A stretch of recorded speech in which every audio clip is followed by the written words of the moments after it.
এই বুড়ো তো আইনস্টাইনের চেয়েও বেশি জিনিয়াস বেরোলো। মার্ক মিলওয়াকি এয়ারপোর্টের একবারে কাছেই থাকতো। প্লেনের আওয়াজে তার মাথা একবারে খারাপ হয়ে গেছিল, তাই সে এয়ারপোর্ট অথরিটিতে কমপ্লেন করলো, কিন্তু তারা তার কমপ্লেনটা ইগনোর করে দিল। তাই তারপর সে খুবই একটি জিনিয়াস প্ল্যান বানালো, আর সে এমন একটি পরিকল্পনা করলো যা কেউ কল্পনাও করতে পারবে না।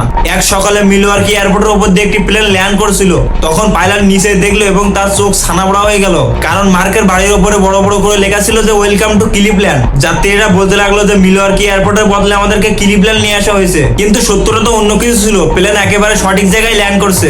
এখানে তো মার্ক অন্য খেলা খেলছিল, যে প্লেন উঠতো বা ল্যান্ড করতো সবাই কনফিউজ হয়ে যেত।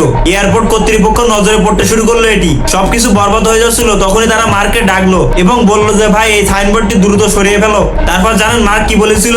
যে এই সাইনবোর্ডটি আমি সরাবো না, তোমাদের যা করার করে নাও। এয়ারপোর্টের লোকেরা তার উপর কেসও করতে পারতো না, কারণ তার বাড়ি ছিল এটি, তার বাড়ির উপর সে যা খুশি করতে পারে। অবশেষে তারা বাধ্য হয়ে মার্কের বাড়িটি অনেক টাকা দিয়ে কিনে নিল।